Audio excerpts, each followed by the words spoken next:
Yo, what's good, everybody? Let me back up from the mic some. Welcome back to TechTual Chatter. This has been another episode, or I guess installment of the TechTual Talk series, where we have these live sessions where we discuss things about getting into cybersecurity. And so today's live show will be about Splunk, particularly Splunk ES, and also dealing with SOAR with the owner and founder of Ellington Cyber Academy, Kenneth Ellington. And so this is what we're gonna do, guys. We're gonna probably just have it's probably gonna be real laid back, nothing too forced upon you guys. But if there's a certain comment that you really want answered quickly, hit the super chat. All super chats will be read first, and any question after that we'll get to eventually. So shout out to our watchers that are on Twitter and LinkedIn. If you want to, like I said, get your question read first, come over to YouTube, leave us a super chat. And if you ain't subscribed yet, go ahead and subscribe. I got some episodes that'll be dropping soon. Matter of fact, let me put this banner up real quick for the Patreon real quick. Let me see. Yeah. Join the Patreon. I got an episode that'll be dropping on the Patreon tonight. That probably won't come out to sometime next week. So if you want to see that, it's a special guest. You're not going to guess who it is. So you'll definitely want to check out that. But let me bring Kenneth up here. Kenneth, what's going on, bro? Nothing much. Doing pretty well. That's good, man. So what you came to teach the good folks today about cybersecurity and let alone Splunk, or you know what? Let's do this. Some of you may not remember Kenneth. He was on my podcast, I think like what, 2 years ago? Yeah, 2 years ago, like this month, actually. Yeah, so like 2 years ago. But for the people who don't remember you, could you go ahead and like just briefly introduce yourself? Sure, thanks. So my name is Kenneth Ellington. I'm the founder and CEO of Ellington Cyber Academy. I've been in cybersecurity for around 6 years now. I currently work at a Big Four accounting firm, so I do SIEM and SOAR consulting there. So I work with Fortune 100 firms designing SIEM and SOAR solutions for it. Then for ECA, my other business, I basically teach SIEM and SOAR and endpoint solution technologies towards different clients and different students and individuals that want to learn and boost their cybersecurity career, basically. Thanks for that, bro. So what's the first thing you want to cover? I do not have the description up. Let me go right here because I know I put some good topics that you said, some of your main talking points. I guess the first thing is kind of covering to them about, there's this thing like, of course, Splunk is used for a lot of different things, but in the context we're talking about Splunk ES, enterprise security, and it's used as a SIEM in most security environments. Can you explain to them what a SIEM is and why it's pivotal for a company's success and not getting breached? Sure thing. So SIEM stands for Security Information Event Monitoring System or Management System. And it's basically where all your endpoint devices generate logs and events on it. And for a lot of reasons, for compliance purposes, companies will have to monitor that for a certain time period. So they may have to retain that data for maybe a year, 3 years, or 5 years, right? And then the SIEM platform, which is what I manage, it will ingest all that data, it will correlate it, you can put detection rules on it.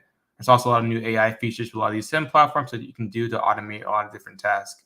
So it's pretty pivotal because for me, that's where all my client data basically sits. So that's how I see everything. That's how I manage a lot of the different platforms for it. So if they don't have one, it makes it harder for me to actually individually log onto each individual device. For like a larger, like really big corporations, they have thousands of devices. So it isn't really feasible to do that. Yeah. And just imagine how many, like, if somebody was to just open the event viewer on their computer and just look at all the events that's just coming out there in one machine, imagine thousands of machines on the network and how many events go in. And that's where a SIEM really shines at aggregating all that data into things that are actually important for you to see and not all the noise. I think that's the big one that people mess up in. Like, ain't nothing worse than going in an environment. I did this thing on LinkedIn where, it's like the top security voice thing, but it's really, if you comment on enough articles, you'll get the little badge. Yeah. And it was a question about SOAR. And I was saying, hey, a lot of companies don't even need SOAR. They really just need to get their SIEM straight. And a lot of people like that because a lot of times, and you probably witnessed this, you're going to an environment or a different company, and the SOAR sometimes is that selling piece they sell those clients on. Yeah, we got XOR, we got Phantom, just to say that they have it to get a contract or do some work. When in all honesty, it's not set up to do any type of automation, so it's just wasted money. You just got it just so you could possibly get some more money. Yeah, that's the thing. I'm doing this right now for my client. They want to get a SOAR platform, and I'm like, y'all are like at level 1, right? You guys don't have any baseline of what's going on inside your environment, no documentation, right? So if you don't have that, it's kind of pointless to have a SOAR platform. My analogy is like if someone flooded your house, Hunter, because there's like a hurricane that hit Dallas, and your house is flooded, your roof is gone.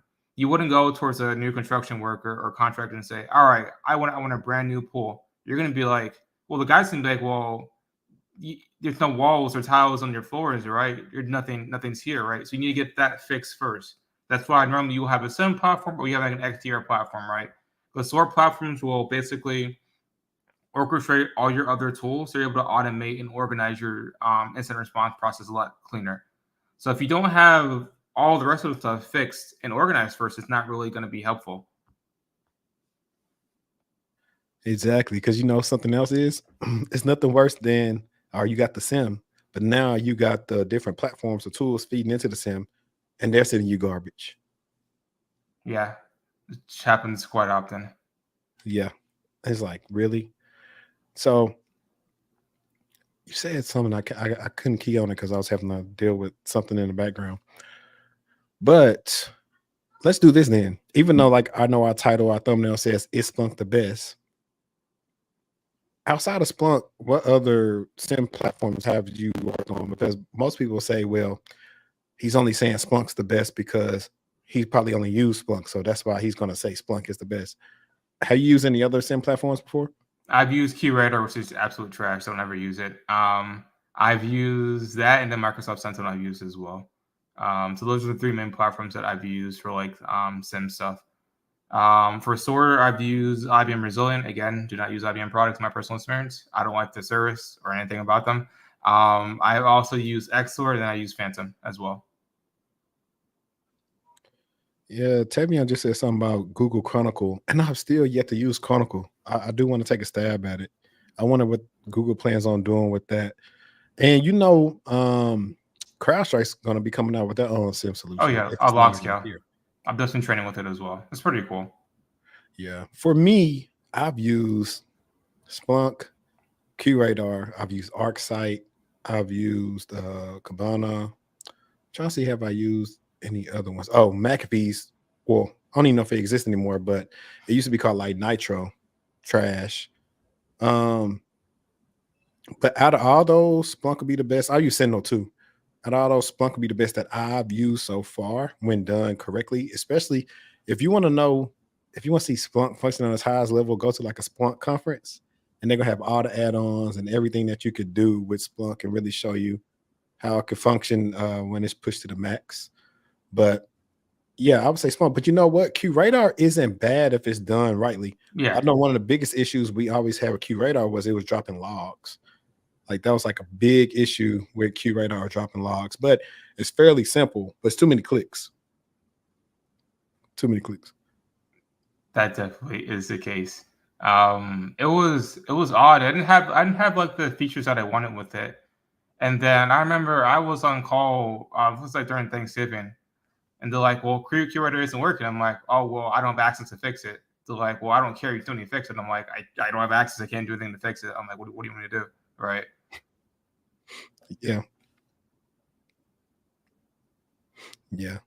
I briefly used Elastic.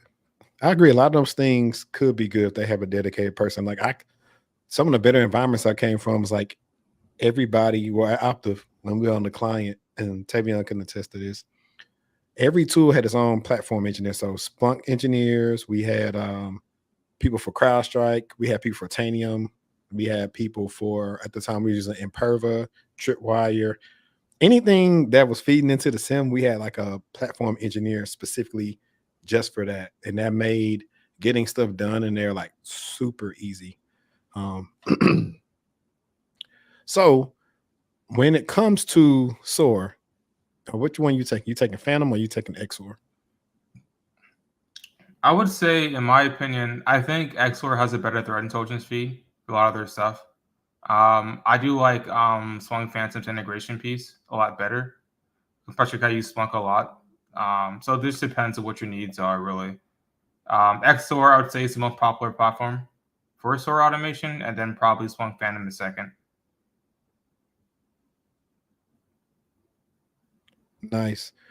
See, I've never used Sumo Logic. I've never used Sumo Logic or Chronicle or Panther. So yeah, I'm not. So fun fact, yeah, I've heard about Tons. Who uses Tons? Was it Cloudflare? I think Cloudflare uses it for automation. It's either Cloudflare or Samsara. I can't remember. I got to look in my notes. One of them two, they were using it because I asked them about what they were doing for automation. Tons is really cool because they use like JSON stuff for their automation piece. Who? Tons. Yeah. I couldn't hear because I was talking. We got a couple of questions over here. Let me see if I can find some questions over here to answer. Let's see. He said, I'm eager to learn more about cybersecurity opportunities here. He has a strong background in the field of MBA and cybersecurity. Okay, he didn't have a question. Let's see. It doesn't work like that. Which Splunk cert would one need to be a SOC? I'm assuming you're saying a SOC analyst. Just getting a Splunk cert by itself is not going to just give. Someone's going to walk up to you and give you a bag of money to come monitor their tools. You still got to understand how to interpret and correlate the data and make informed decisions based on what you see. So that's not like the only thing, but it can help you if you are very good at using Splunk, because you can start pivoting into doing some other things with them, whether it's engineering or DE type of work if they need help with that. So along with dashboards and stuff like that. That's a pet peeve of mine. Environments not having enough dashboards to use. If for me, it's either that or they have way too many. None of them are monitored, so it makes my system super slow. I'm like, why is this here? And they didn't even know it's here. But I guess from the cert perspective, I would say depends what industries you work in, especially for finance. Because all my clients are finance. They'll require you to have like a core user, power user certification to get that level of access for their systems. So if you had that ahead of time, it does help out with the hiring process, in my opinion. Right. And while we're on the subject of the Splunk cert, let's briefly talk about, I guess, some of the things that y'all do at ECA that could help people get these certifications, and talk about maybe some testimonials of people landing some jobs and just some other stuff. So the floor is yours. Awesome. So yeah, because Harney, you were on our capstone, I think last year around December, like you and Day. Yep. So the capstones are like the coolest part about the program. So what we'll do is we'll bring in people like Henry, Day, maybe Tay, for example, and we'll make them basically hiring managers or judges who are inside of our program, right? We have various partners who work at Palo Alto, Accenture, AWS, DeepWash, name a few. Then they'll judge you on the specific capstones, right? So the capstones are super hard. I make it that way because my job is just hard a lot of the time. So it's basically a technical project. So you'll basically, let's say, build out a distributed Splunk environment with like clusters and stuff. And it's your job to give a technical presentation as to why the solution will help out our client environment, right? The reason it's so hard is a lot of people don't have the proper soft skills. They don't know how to actually articulate their desires and wants for how to get a solution towards like an executive. Because in my experience, if you're not able to catch your attention within the first like 60 or 90 seconds, I've seen the CEOs like walk out the door and just like leave the meeting because they're like, it's a waste of my time. I don't care about this, right? I have 5 other meetings I have to go to. So we teach our students how to have those specific skill sets. Then from like a testimonial perspective, Mercedes Henderson, or Sadie on Twitter, she was one of my students, and we got her a Splunk engineering job. So she's been really happy with that. I've worked with Courtney Wright as well. We helped her triple her salary like a 9-month period. Hazel Miranda works at Samsung now. She was unemployed for 9 months, and then we helped her get a job at Samsung as a QA engineer. Tyrone works at ReliaQuest now. He was a senior analyst. Now he's a cybersecurity engineer. He lives in Vegas now. John was like a help desk person. Now he's like an information risk manager, I believe, at Lincoln Financial. So we had a lot of different testimonials from different people. And if you guys have questions about it, feel free to reach out towards me or one of them on LinkedIn. We're more than happy to answer any questions you may have. Cool. Yeah, I'm gonna post the link that I have in the description. I'm gonna pin it to the chat so people can click on it. I got a link, guys. So if you want direct access to some ECA stuff, you can do that. So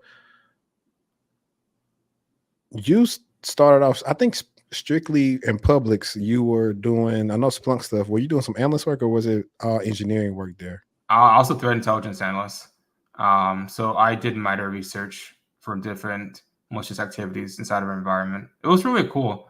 I got to actually shadow all the departments in Publix, and I found out really quickly I don't want to do red teaming work. I don't want to write a book every time I do my task. Hold on. Say that again. You don't want to do what? I don't want to write a book every time I do my task, because with red teaming work, a lot of it is it's like a lot of documentation, right? Because if I pay you $100 million to basically tear my environment down, you can't be like, oh, well, I don't know how to do that. I kind of did it, right? I want step-by-step instructions about how it happened. If you can't do that, then you're in breach of your contract, basically. No, I'm glad. I wanted you to emphasize that, because pretty sure you've talked to a lot of people that say they want to do red team. I have people that do console and say, I want to be a pen tester. And I always say, why? I was like, do you think just the whole day you're going to be hacking away and doing all this cool stuff? And that's what they pretty much think. And I say, hey, well, I want you to think again and see what they are actually paying that company for those penetration tests and that write-up. And so that's the part. And I like earlier when you were talking about, you're breaking down the strategy that you guys do with the capstone.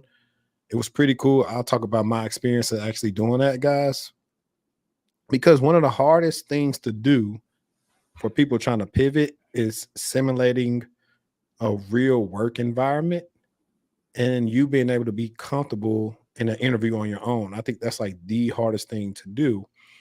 And so with that capstone, it actually helps out a lot, because I remember I didn't really grill, I forgot who was presenting at the time, but I definitely would ask some questions that he probably would be asked if he was pitching this to like a real company. And just getting that firsthand training, whether you're frustrated or not, goes a long way in your job search. Of just saying, okay, what are my weak points of that? Like, what did not make clearly in this presentation? And this is also why people that have backgrounds in sales and everything else that know how to do good presentations can still find themselves in a technical role, because presenting is a skill in itself. It is. Like that. If you're, for example, too, if you're if you want to do something in threat intel and you're good at presenting, you should try that, because I'm telling you, a lot of people in threat intel do not know how to keep people engaged in the conversation. It's just more just talking, and you're like, okay, I'm done. Even though I should care about this, I don't care anymore, because all you're doing is just talking. So I'm trying to wake people up. There we go. All right. Let's see. Somebody just said they got the Google cybersecurity certification. How long should I wait to take Step Plus? Schedule your test, and then that's how you figure out how long you should wait.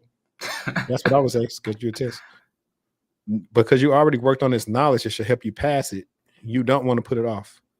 So the longer you say you're going to take it, you're not going to take it. Like even me, like I've had in progress on my resume for the longest for CSSP, and like I keep like falling off of it because of course it's just not scheduled. And that's what I need to do in order to make myself study.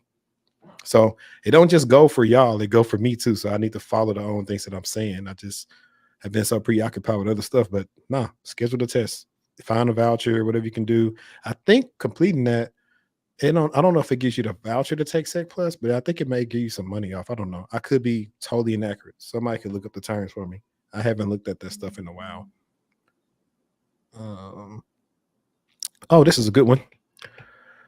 The Splunk and Cisco merger. We always see, and I say this because I remember when Phantom was kind of like Phantom before Splunk turned into Splunk Phantom. Yeah. And kind of how Phantom changed a little bit once it was bought. Just like I believe XOR used to be Demisto. Yeah.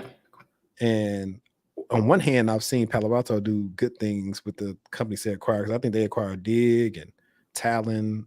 They're buying up all the companies. Like they're Thanos right now. So I think Cisco's way of trying to fight back was buying Splunk.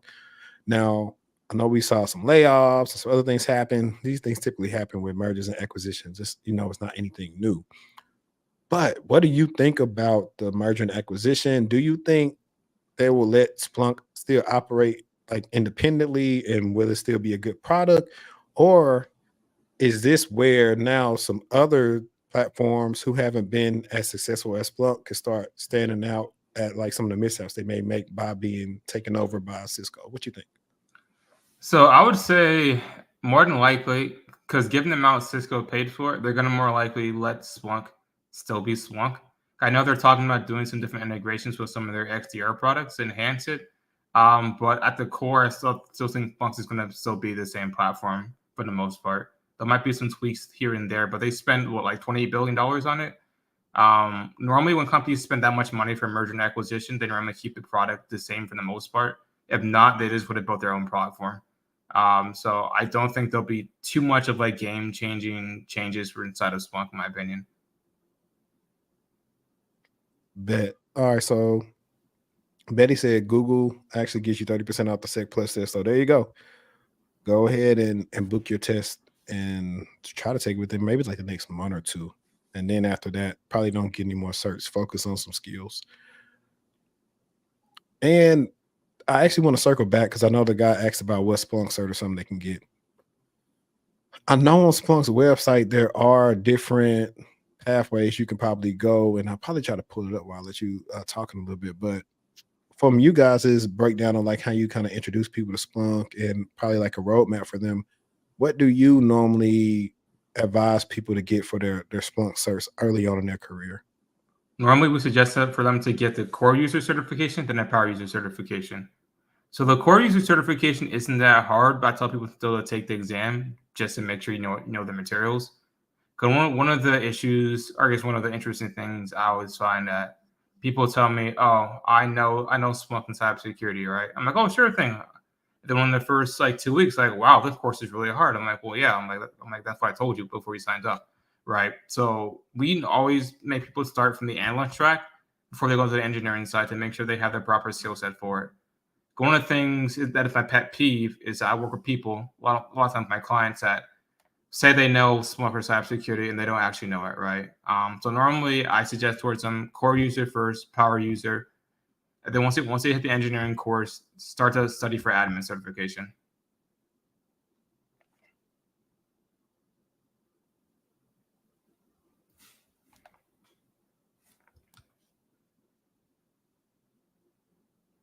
Hunter, are you mute? Yes, I am. Thank you. I forgot I muted. I've been muting in between you talking because my girl's been there going hard. So I've been trying to compensate for that. But what I was saying was that I went to this website because I wanted to show, look at this, a Cisco company. But I want to show the visualization of the certifications where it kind of starts at the beginning and then how they get a little bit more advanced. And it kind of tells you the skills you need and related products. I think if you click on it, let's see something. Let's click on this.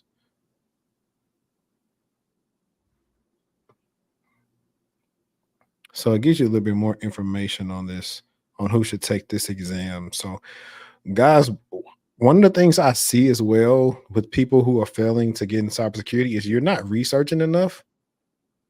And that's why you don't really know what you want to do or what to study. Granted, it's a lot of information out there because if you say, I want to get into cybersecurity, I'm gonna say, okay, well, what do you want to do in cybersecurity? Because there's many different jobs you can do. And so you have to start off by researching, and how you research and find out different skills is, of course, job descriptions. Job descriptions will have different skills on there, and that's where you probably go to those companies or those terms you don't understand and see what they have to offer. And that's an easy way to kind of understand, like learn different skills.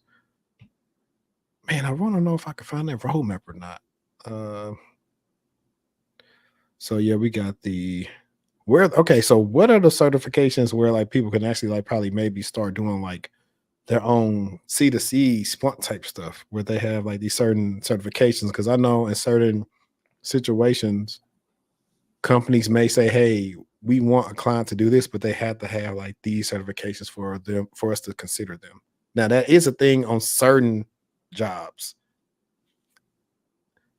I would say if you need to C2C work, get at a minimum at least the certified admin. And then if you want to use Splunk Enterprise Security for your clients, get ES, which I got my ES cert last month. Let's see if this is what I'm looking for. No, it's not. Oh well, I'm just gonna stop sharing. Let me see.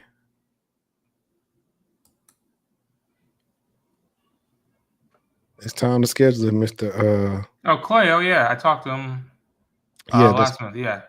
that's Mr. Lockheed. What's up, Mr. Lockheed? Good man. Who's this from? Somebody on LinkedIn. Do you think Cribble, which is a data management engine, is a benefit for companies with big Splunk log ingestions? Yes. There's your answer. Yeah, it's gotten a lot more popular over the past couple of years. Yeah. I know last year when I was in Vegas, CribbleCon was like right across the street. Yeah, it's funny because the founders of Splunk made Cribble, and they got in trouble because they're like, you guys stole our code repositories. And then I did Cribble stuff. I'm like, that seems pretty likely from what I saw. It's very similar. Yeah. I was going to get one of them Splunk certification 2 years ago until they started charging $500 per class when at one point it was free. Yeah, I know that fun. I know that it was like Splunk Fundamentals 1 and 2. They broke up into like 10 different courses and charged $500 per piece. You can make more money that way. Yeah. Now I'm not supposed to say this, but I think I still got some info on Fundamentals 1 and 2. I could be wrong. I guess you got to hit me up to see. The beginner classes were free, but the remaining 5 or 6 became $500 a piece, basically. Yeah, Cribble's a pretty good tool as well. Oh, Marquise. Yeah, he's in here. Yeah, I got everybody in here. Let me see what we had on likes on YouTube. I gotta text him after this. He can be one of our judges in our capstone next week. Yeah, that's what he's telling me earlier. Let me pin this to the message real quick. All right, so let's talk about, give them, I know, like, you're a Splunk consultant, right? Yes. Can you tell them, I guess, about in the high level, like if somebody was looking to be a Splunk consultant, like what your day-to-day is? I'm pretty sure they're gonna probably be shocked what your day-to-day is like. Yeah, it varies and depends. So they had me doing SIEM and SOAR consulting basically. So I would say on a day-to-day basis, right? I'll log in, I'll do my stand-up, I'll check in with my team, see what needs to be done for the day. Make sure my client isn't freaking out or something being on fire. And so I'll normally log in and we'll have to either help build up detection rules, help advise them on new solutions for their environment, either that or try to push out some deployment changes and help to manage their environment. So I currently work for our CMS practice or Cyber Managed Services. So we basically take over the SOC environment and then we manage it for them. So with that, we're having to do CMI compliance or SIM compliance or for common information model. So making sure that your data is being validated towards the data model properly. Making sure we're able to tag it, create rules for it, and help them out as need be.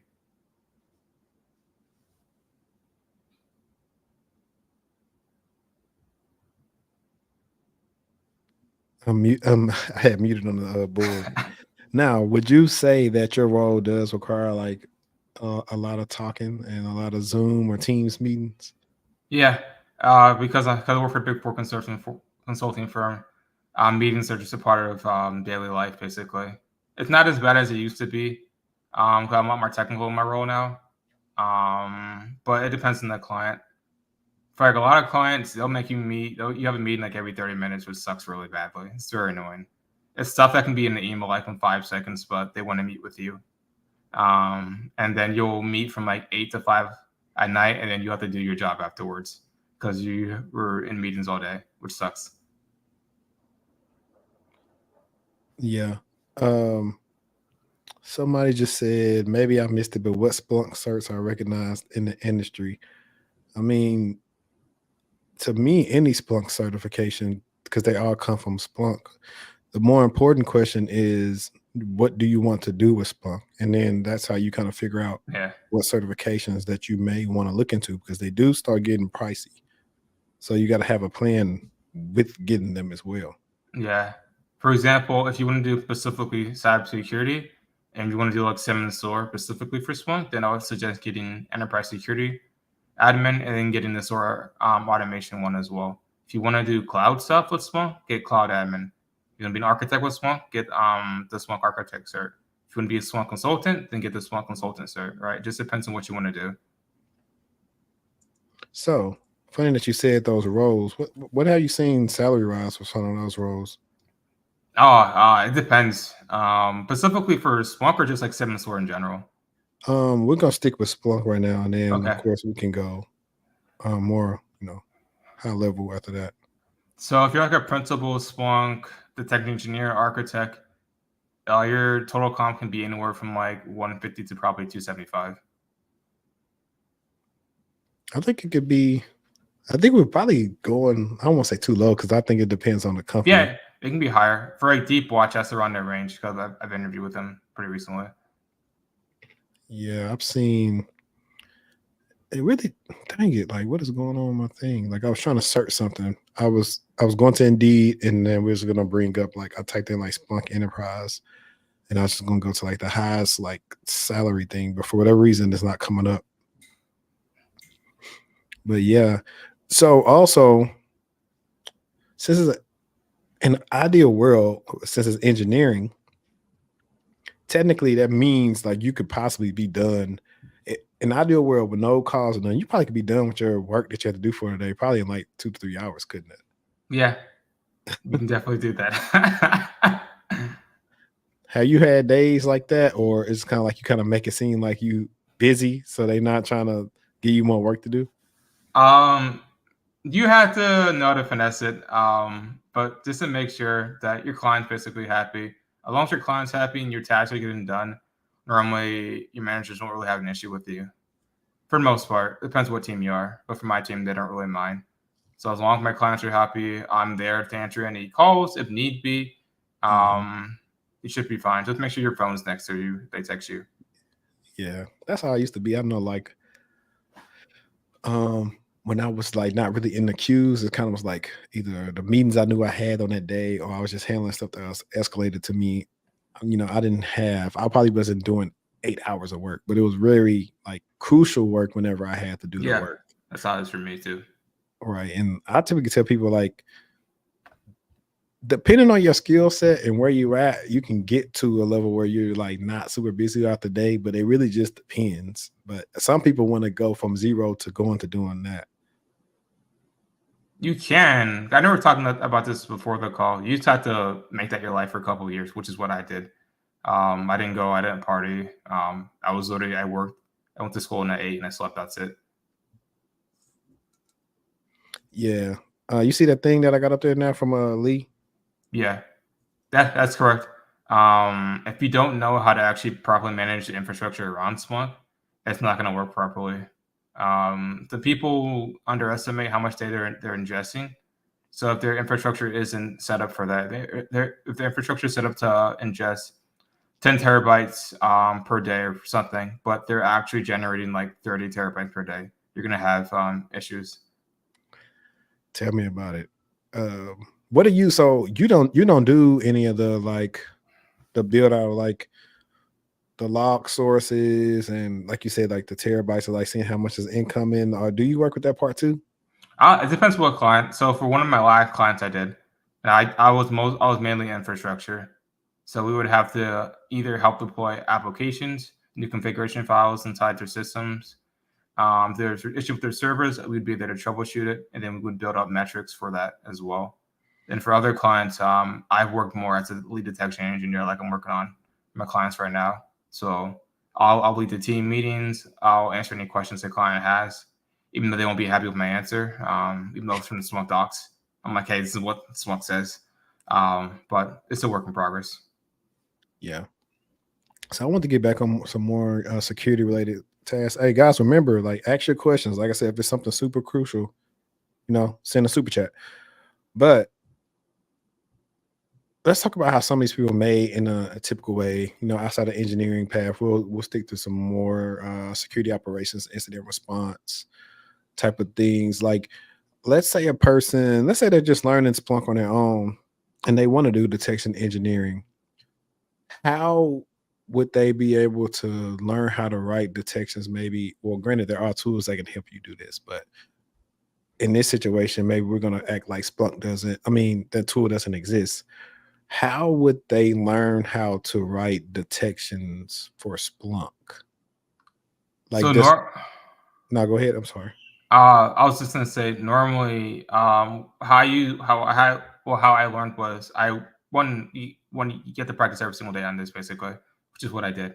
So when I was a threat analyst at Publix, every day after lunch, we would go in the meeting room. They give me a keyboard and like, can I practice this? And that's what I did with Splunk ES every day for like 9 hours a day.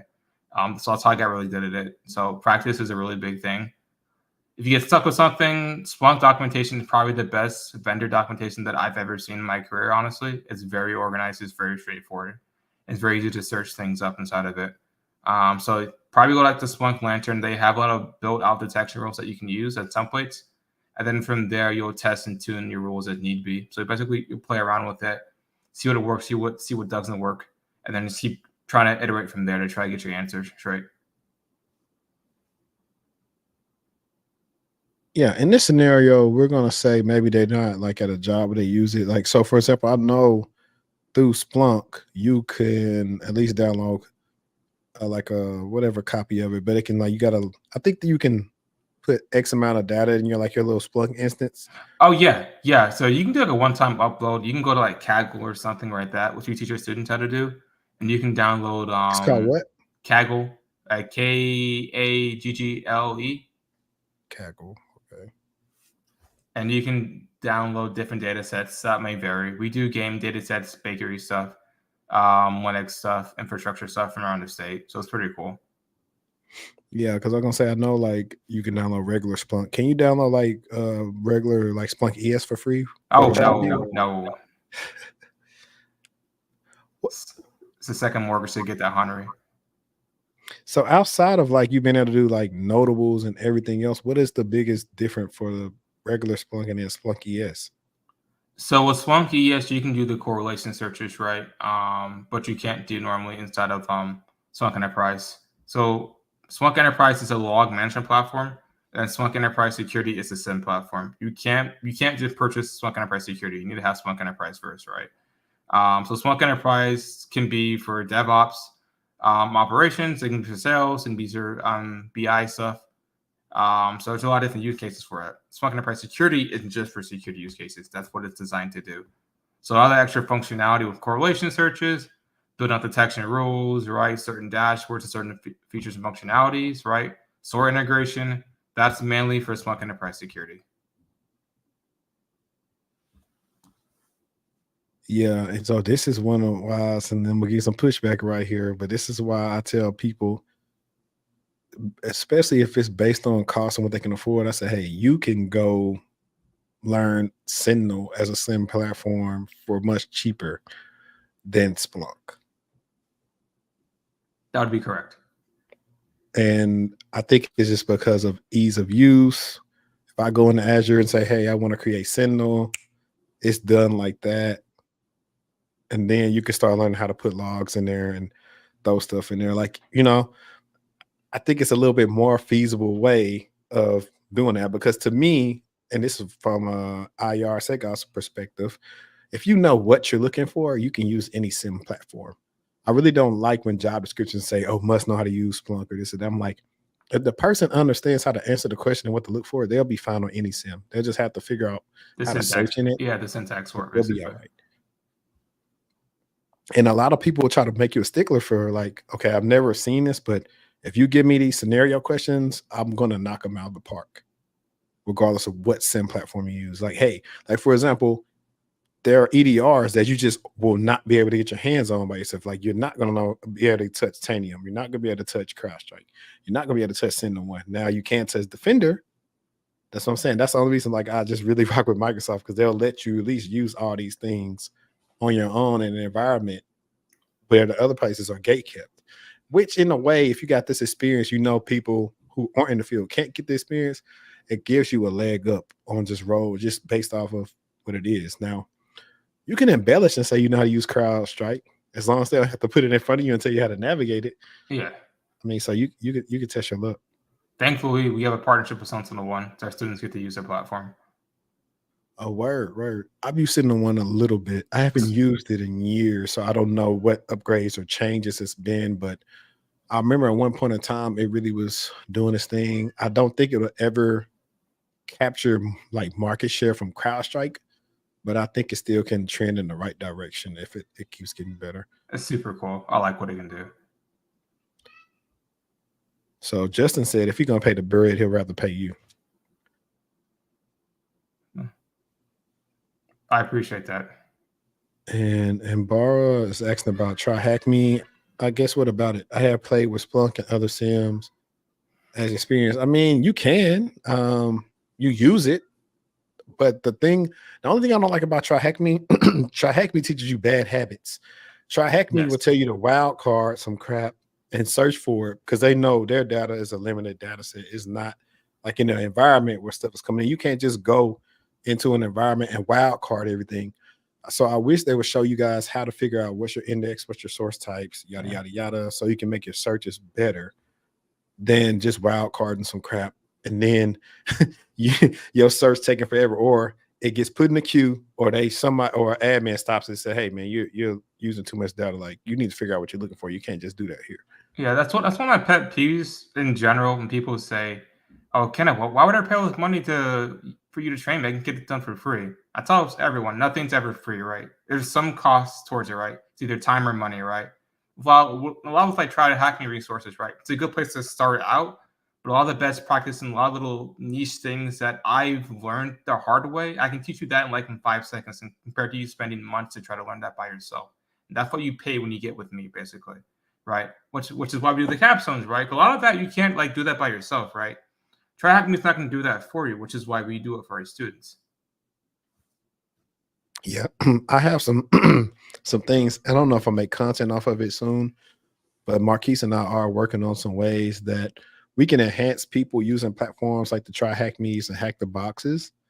And so we're working on that, and eventually maybe that'll come out to help some people out with that. Because you don't know what you don't know. Like you said, there is going to be some type of price on something, because why wouldn't you want to invest in yourself and pay for something? Like everything can't be free. It just can't. Like, I mean, in the perfect world, it could be, but then people wouldn't make any money, then they can take care of their family.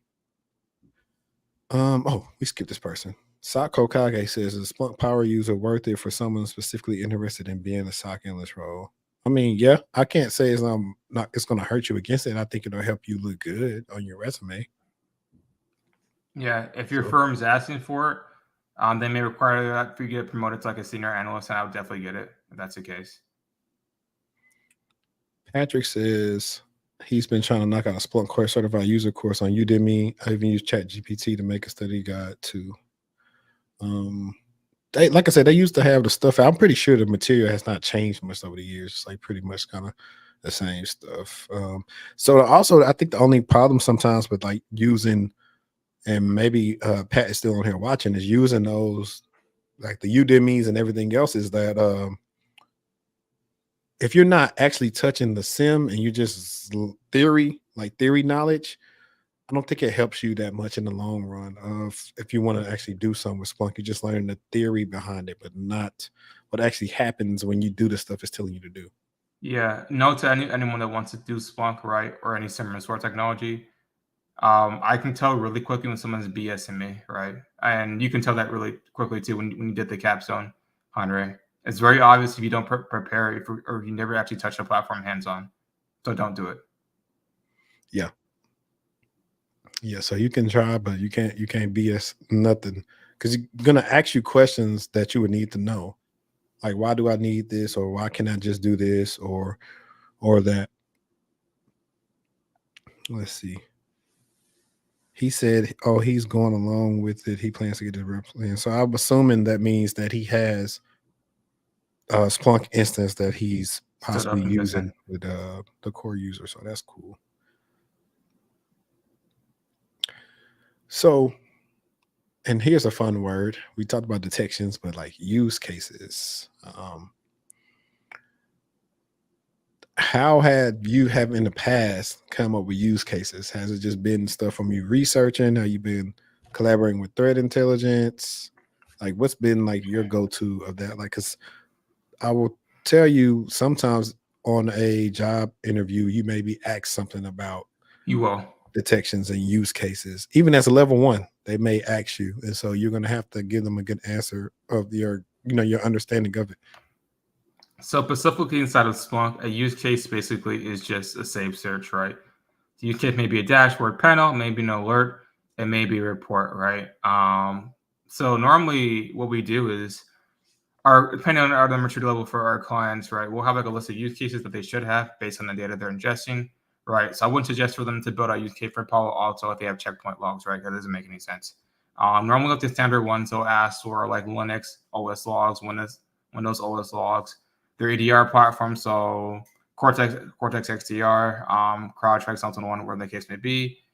And then they might also ask for their malware analysis logs if they have network logs, so their routers, their switchers, their servers, stuff like that, sys logs, and then like their cloud server logs like AWS, Azure, or like GCP stuff. Right. So here's a fun one. How do you push back on management that's telling you to put like a one-to-one type of notable in? Like the notable is literally somebody logged into their computer today. That's all it is. Like it's not a lot of context. It's not somebody logged into their computer today from an area that they previously weren't seen in and they failed MFA 5 times. It's not like that. It's just one instance. Like, how do you push back on them on telling you to implement notables that you know for a fact wouldn't be beneficial to the people that would be triaging those? It depends on how orderly our clients are. If they're giving me a lot of pushback, I'm like, all right, I'm like, let's implement it. Then once we get like 1,000 alerts, like in 10 minutes, like, oh, whoa, it's like, this is way too much. I'm like, yeah, I'm like, I know. Then we change it back, right? Yeah. I'm big on saying, hey, I'll put in notes, hey, this is not actionable, it's a waste of time.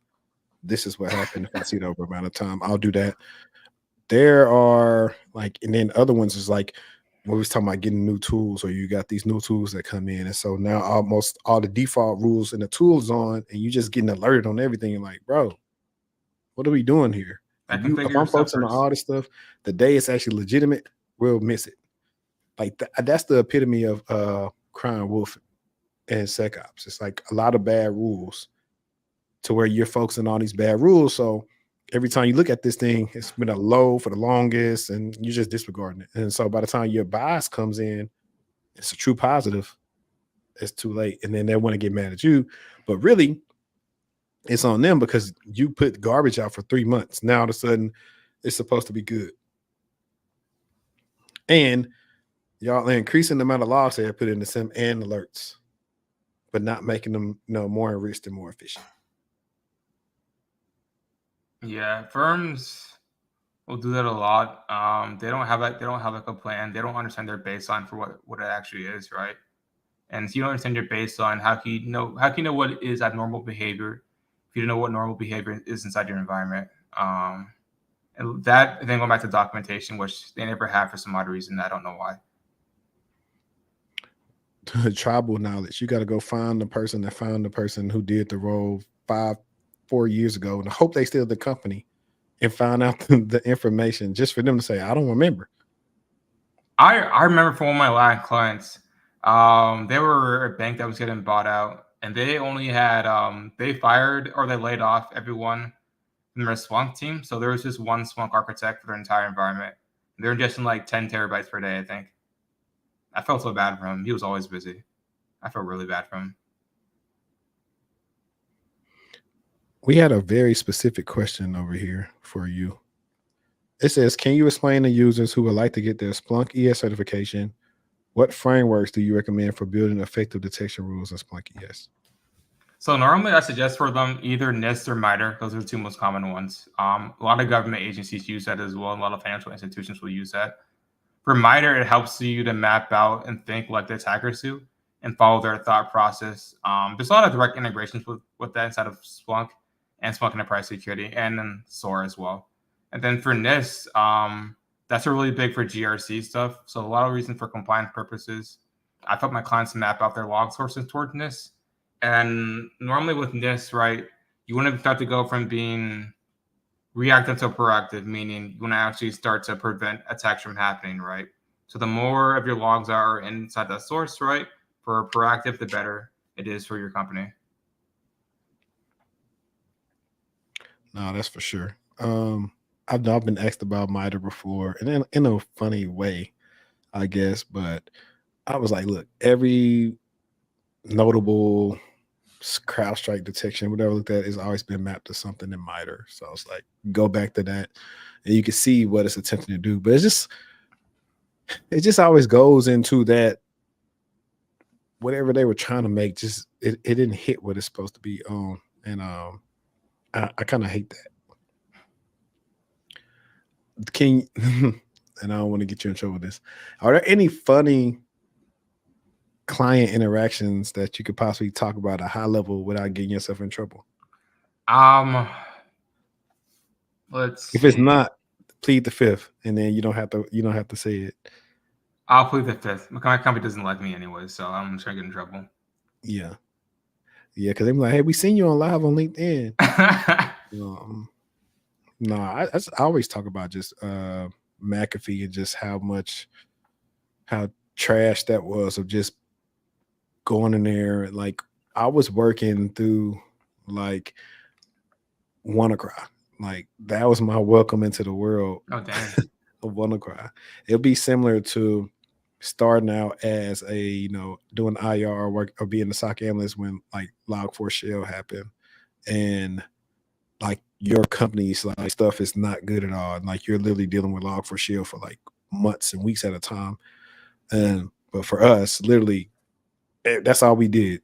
Check to see if we seen any like I forgot the 2 signatures that was there for WannaCry, and we saw that, send it to the NOC, have them turn off those hosts, and then get them patched and stuff. Like that's it. That's all we was doing. We had a SIEM that you had to log into the 5 different locations and 5 different tabs. Dang. It was horrible. It was horrible. Like we had them, like when I tell you these dudes spent a lot of money, I'll go back in my Google Photos and show you, like they spend the money on a nice looking SOC just to lay us off like right after Christmas. I was like, bruh, y'all could have used that money for training. Like we never could find anybody. Like every time we would say, hey, who has used this SIM? Can you guys bring them in and show us how to use this?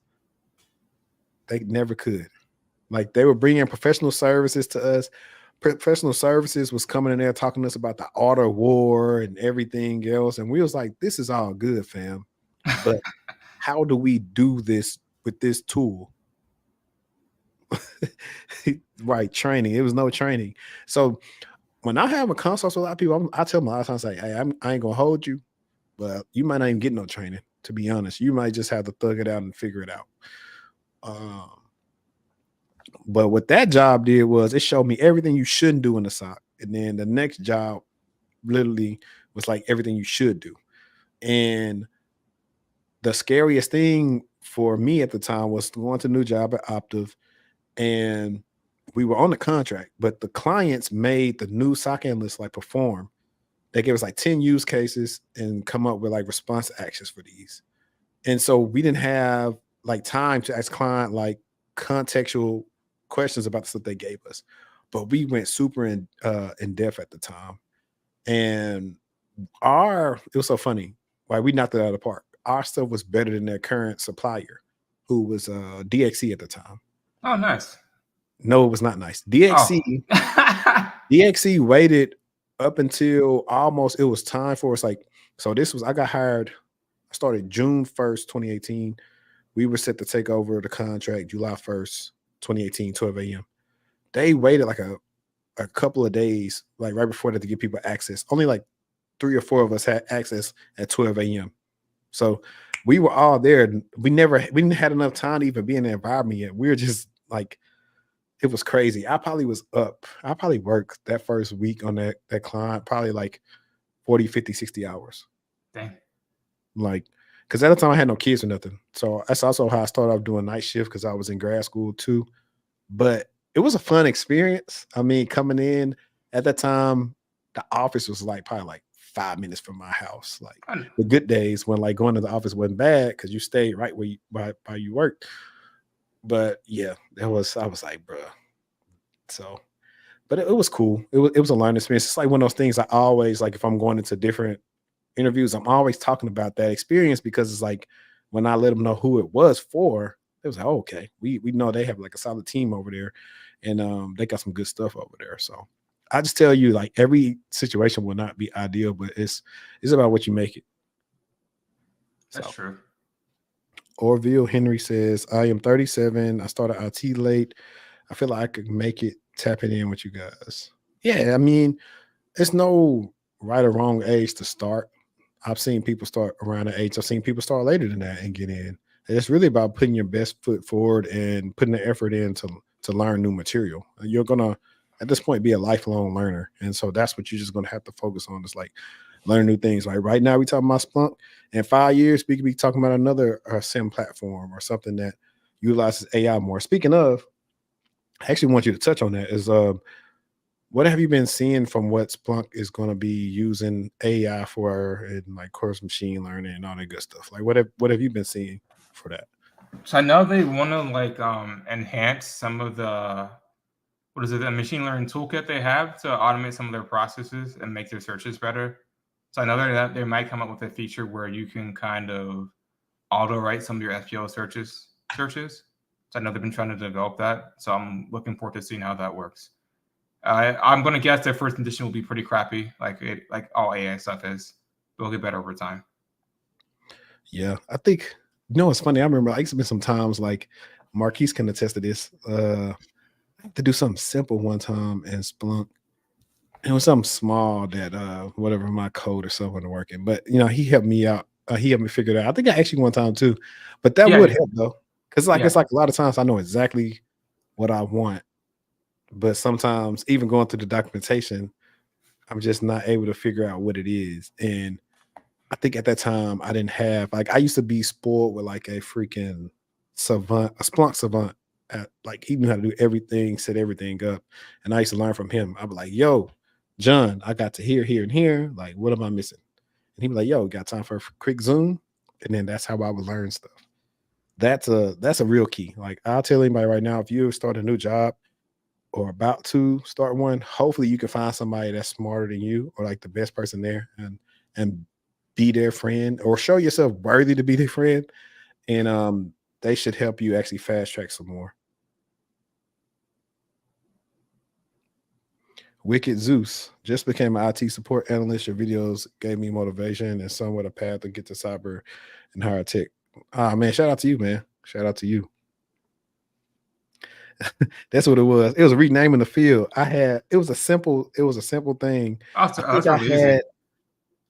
had the table or the rename. I can remember I had it out of order. So when it was trying to call it, it wasn't making Oh, sense yeah. to it. And then I was like, you're right. Let me switch it at that. Because at that time, I think I had just started back being a Splunk every day. Because it was a period of time where like I was doing like a lot of GRC stuff and all these other tools. And I wasn't really getting to do the stuff I used to do. And I had got really rusty. And that's something else I seen.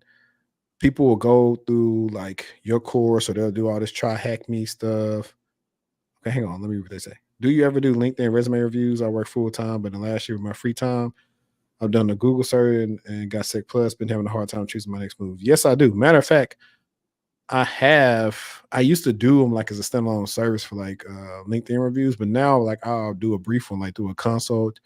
And also for the resume stuff, I have a couple of videos where I'm reviewing my own resume.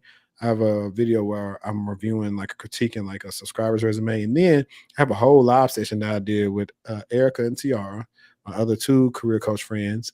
And we pretty much redacted people's information and reacted to their resumes live. So if you go to my live tab in my channel, you can check out like the career coaches react to like resumes and like it's really, of course, it's entertaining, but it's top tier information as well. If you want to like kind of pitch your resume against some of the things that we saw in there. Here you go. Yeah, he said you had the table first, but you couldn't remember if you had to rename it before the table or afterwards. Yeah, I couldn't remember it. But yeah, what I see too is like people will gain these new skills and then stop doing the stuff they've been doing every day.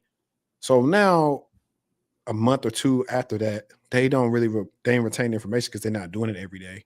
And now when they finally get the not the resume, when they finally get the interview, it gets a little tough for them. So I always try to tell people in consults, yo, whatever you're learning after you finish your course or whatever, try to do that stuff 20 minutes, 30 minutes a day, just to kind of stay tight with it if you're not doing it daily.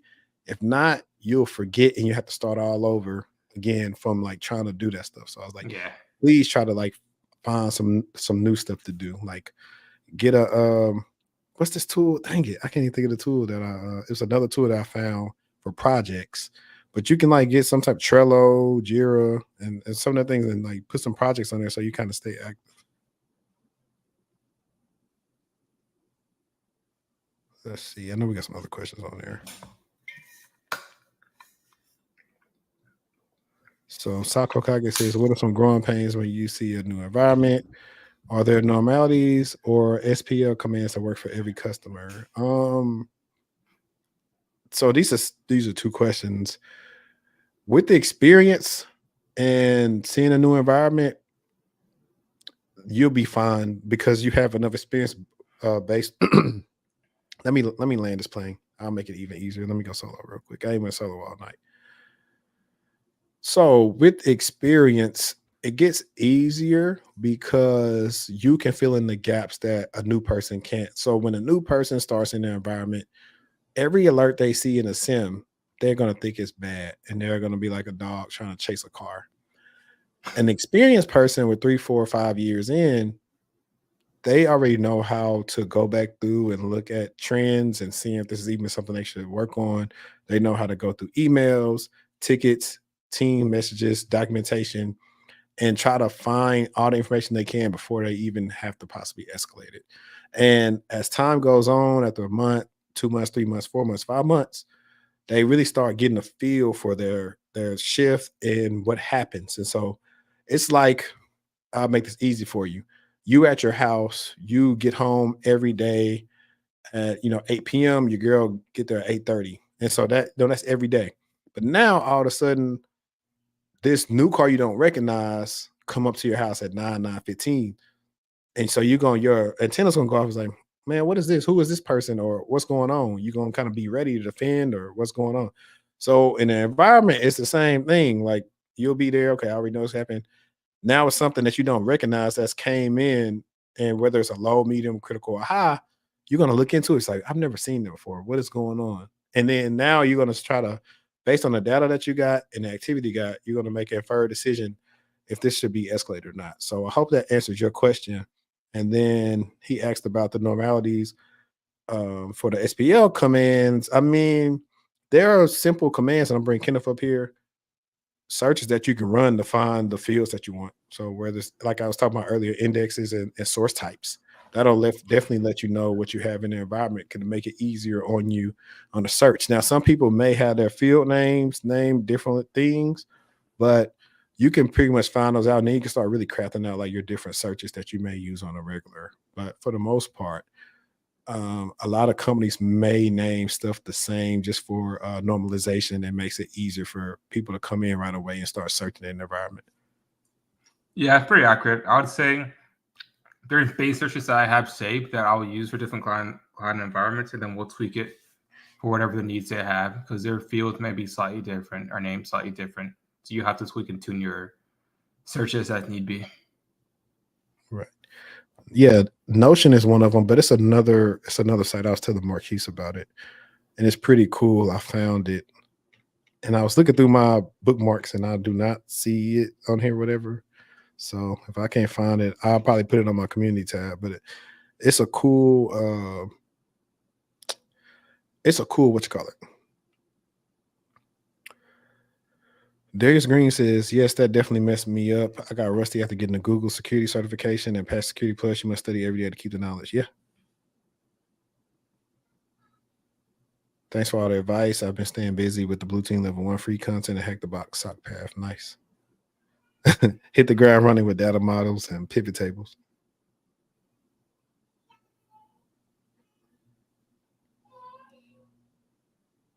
Yeah, this is going live on his YouTube page. Okay. And another thing I did want to talk about is like the good thing is I haven't used Hack the Box, but I know Try Hack Me uses some of the boss of the SOC data sets. Yeah. And in your own environment, you can set up boss of the SOC stuff. Before I was using Try Hack Me way back in the day, I was using INE. I liked how INE kind of broke down the boss of the SOC better back then versus Try Hack Me. I have an old video of me doing that boss of the SOC exercise on there, but boss of the SOC is definitely a good way to get your skills up of analyzing everything and kind of just figuring stuff out on what to do in an incident. Now, granted, the only thing that, well, it could be two things. In your own environment, you'll have context for stuff. But if you're like some type of consultant and you work for companies that come respond for environments you have no idea about, stuff will help you. It'll help you with that because you'll kind of have things that you'll go look for in the environment to see, hey, what's going on? Let me find patient zero. And so that's kind of what boss of the SOC is about. And it could definitely help those skill sets. And I used to put it like in job applications, they were saying like, if do you have links for something you want us to check out? I used to send that to recruiters and say, hey, tell them to look at this, because I would be talking through the investigation and saying, this is why I would do this. This is search I'm looking here, and I'm doing this OSINT right here, and here's like my notes that I came up with like afterwards. So this would help me get interviews because okay, he's not just completing it, he's talking through it so he understands why he's doing it.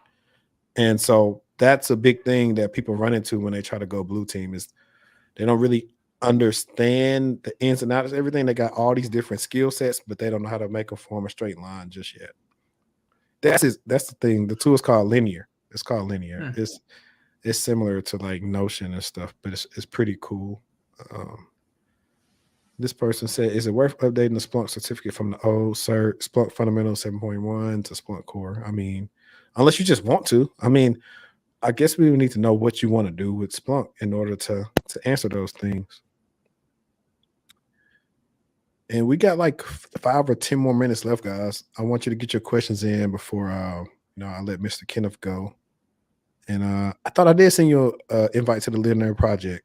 It's pretty much project management software. So if you and a friend want to do something, this is how Marquise and I are going to work on this DFI Irish stuff of like helping y'all take some of this free, well, I won't say free stuff, but this e-learning to the next level, some stuff that they're leaving out that they are not showing you to be ready to work at a company. Also, guys, you saw that I did pin my link. Like if you want to learn more stuff about ECA, you can click my link. And then also I have Kenneth's LinkedIn on there, and I need to add ECA stuff underneath your thing in the description so people can go to your website. She says, her name's Kiera, says, what would you say is a good resource to hands-on material? Okay, Kiera, I need you to try to get a little bit more specific with that question as far as hands-on material pertaining to what. And you may not know what the material is, but if you do know what you want to do, try to get more specific. That way we could probably give you a solution for that. If it's similar to SOAR, then I would say us, shameless plug. So yeah, hopefully she tells us that. But yeah, while we are waiting on somebody to ask us a question, I finally started watching your show again. My Hero? Yeah. Well, what season are you on? The last season. Season 7? Mm-hmm. Okay. I kind of know what's gonna happen already. I just went to like Anime Uproar and just listen to them because I don't have time to keep up with it. Okay, Darius Green said, I joined kind of late, but what made y'all want to go into cybersecurity? And do you think this is a secure job for people to go into for the future? So many jobs are becoming obsolete because of AI. So he's answered that on my channel before. I'll let him give a brief answer to this. I got into it because I took a forensics class, and once I found out stuff you delete not really gone, I said, I want to get in that field. So that's a short answer for you.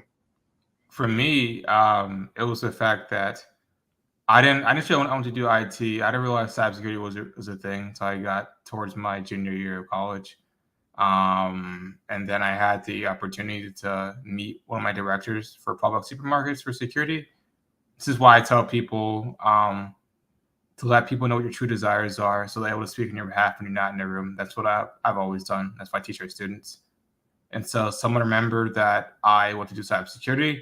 I got that intro. And then from there, I've just been studying ever since for it. I got a job as a threat intelligence analyst at Publix as an intern. I loved it. That was one of the best jobs I've ever had in my entire life. I almost cried on my last day there because I did not want to leave. I honestly, I told my manager, I'm like, Dan, I'm like, I will literally scrub the toilets every single day if I can stay here. I was not joking. I love that job. But yeah, I think being cybersecurity is really cool. It's a lot of learning, which I like a lot. Yeah. So as for the AI thing, I would suggest learning more about AI to not be so I don't want to say scared, or maybe say like scared, fearful of like the Worried? job outlook. What was that? Oh, I'll just say probably like worried. It's the biggest thing about people. Yeah, I'm just saying, like, it's still going to take people that know how to implement the AI to use it correctly. So I would definitely say just kind of look at, like, here you go, this is the word we use, but look for use cases AI can be used for in security. Matter of fact, I did an episode with Ron Smith for his company Q Function, where he talks about he uses AI language learning models to help people come up for user behavior analytics and things like that to kind of stop threats, especially from the inside, or preventing them before they happen. So kind of just go research some things you can actually do with AI and security before you kind of like think like everything will be obsolete, because the day that they just trust AI to do everything is like the day everybody's like company is going to go down, because there's new subsets of jobs that are going to be made just for making sure, hey, the information that AI is putting out there, is it secure? Is it the right stuff? Has somebody poisoned it to give you the wrong code? Like, hey, you was talking about Splunk using AI to make queries. Like, if something happens to it and now it's sending out some malicious stuff that making some you don't know what it is in the search bar, and scheduling you like a report to send out to the wrong person. Like, a lot of crap can happen. But yeah. She said data analytics, but then later on, Kiara said she wanted a security analyst. What resources do you use for hands-on practice? So for you, if you're starting from nothing right now, I would advise the Google cybersecurity certification, and only because it's going to introduce you. I believe it's what eight lessons, 8 domains. It's introducing you on there. One of them actually is dealing with like SQL, because you talk about data analytics. You actually can do security data analytics work. A lot of people don't realize that. That's a big one. Like, all the data is coming in. People want to know about these threats, and they love people that know how to use Tableau, Power BI, SQL, and all the other data stuff. So I would say start off with the Google cybersecurity certification, and it's very cheap. You can check out my review video of it. I think I got a link that'll like let you get like 10% off. I don't know, but I think it's like free if you finish it within like 2 weeks. So I would definitely say start with that first if you don't have a lot of experience. So I hope to help you out, Kiara. Do you recommend Blue Team Level 1 or CISA in regards to growing your knowledge as a SOC analyst? Blue Team Level 1, hands down. It's a practical certification. So whereas on the CISA, I had the CISA before, though it's a great Blue Team cert, it's not hands-on. So especially for people who, at the time, I didn't really have to get Blue Team Level 1 because I was working in the SOC, so it didn't matter. But if you're not working in the SOC and you need to prove that you have the aptitude to work there, get the Blue Team Level 1. That's what I recommend for that. That one or the Cyber Defenders. All right. To be a Splunk architect, what would my path be? I'm new in the process of studying for security plus no technical background. I'll let Kenneth take that one. You're gonna need a technical background to become a Splunk architect. You can't skip that step. I would say it depends on how much you're willing to dedicate towards getting it, but maybe probably between 3 to 5 years if you have no technical background as it is right now. But yeah, you can't skip those steps. You're gonna need to know Linux inside and out to do Splunk architect work. Have really good soft skills as well. A lot of the times you're gonna have to explain what you've built out towards your client. If you can't do that, then they won't approve it. And then if you can't get billed for it, your client's not gonna want to have you on board. So Splunk architect is like one of the highest level ones for Splunk to get. So it takes a while to get it. Yeah, I really would just suggest setting you a call up with Kenneth and going from there to get a real game plan. Okay, so she's on number 6 out of 8. Good. So Kiara, do this. Make a mental note of all the lessons you really enjoyed, and then start looking more into those lessons onto what you can do cybersecurity with those in. And you could even get a little bit more granular and find people on LinkedIn that do those jobs, reach out to them, buy them some coffee, see what they do on their day-to-day, and then you start figuring out if you want to do one of those jobs. Then you could build out a more specific path on what you need to learn to do the job that you want to do. So if you do that, that'll make it a little bit easier on you than trying to figure out all these different things to learn, because it makes it super hard to do. Trust me on this one. Yo, what up, Gabe? Shout out, look, hey, y'all, shout out to the director of, I want to say OT at Jacobs. My guy Gabe right here, struggle security. You know, we be struggling in security. Cyber just as the blue team level 1 started good for as a new grad. We kind of just covered this. It's more geared to blue team type of roles. So if you want to be on blue team, then I would say yes. I've had clients that got the blue team level 1 and they started like getting interviews, and managers and interviewers were impressed that they were like going through that certification, becomes more popular. Oh, you're welcome. Yeah, that's what I suggest. I suggest mostly simple steps.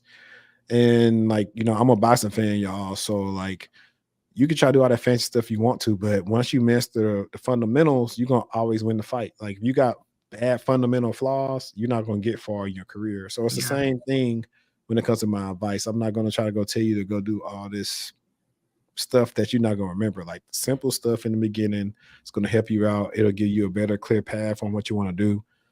Versus some of the other advice you may get out there. So yeah, try it that way first. And then if that way doesn't work, that's when you like go find somebody who could give you like some paid guidance, because that's like their job, their point to really make sure you succeed.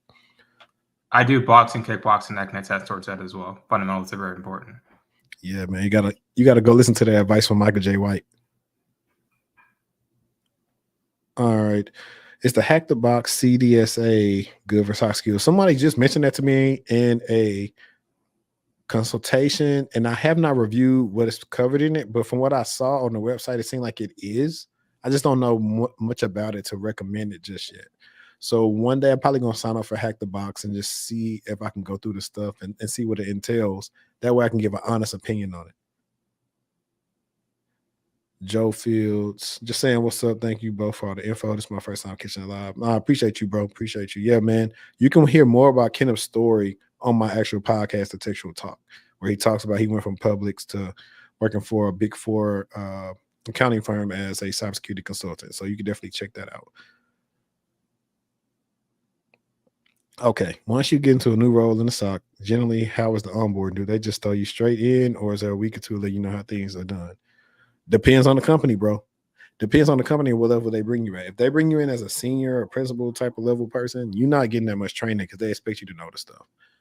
If this is supposed to be your first job, you're probably going to have a month or two, maybe. A good company will give you 90 days and they'll actually train you the right way.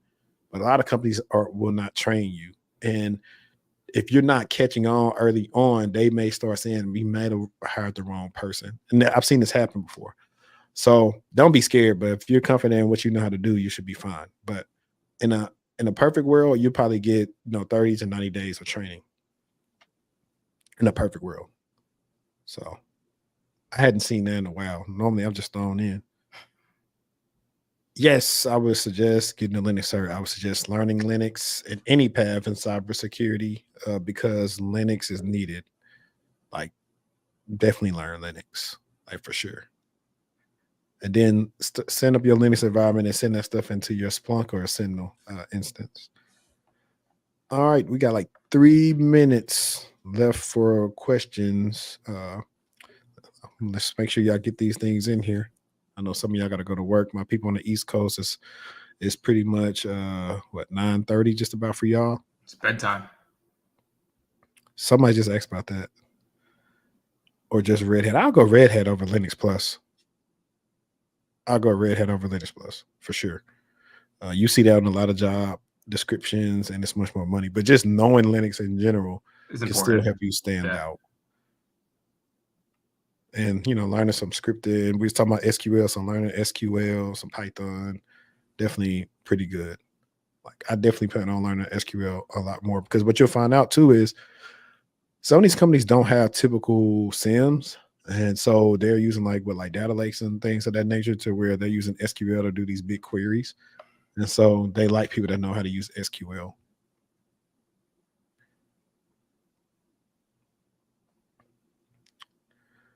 All right, let's see. I think we're winding down. I'm gonna have the timestamps on here sometime tonight or tomorrow, so you guys can know what parts to click on and probably get past the long intro. And like I said, you'll definitely want to see what's going to be on the Patreon for this guest episode.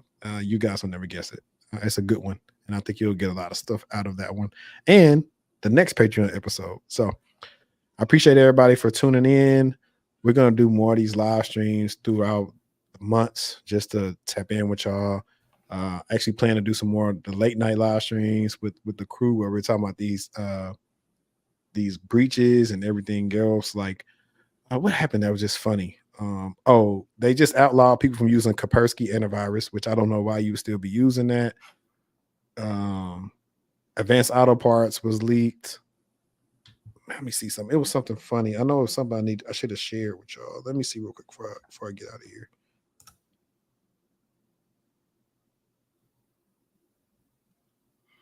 Let me see. I think that was the biggest one, because I was telling who was that? Lee, about the Kaspersky stuff. Oh yeah, and also the big CDK Global was hacked while recovering from a cyber attack. Man, that's crazy. And man, this is the real implication. So look up CDK Global hack, because you'll see also the car dealerships are facing an outage with that stuff too. So yeah, that's just, hey, all I call is job security. That's what I call it. But appreciate all y'all, man. Until next time, we out. Peace.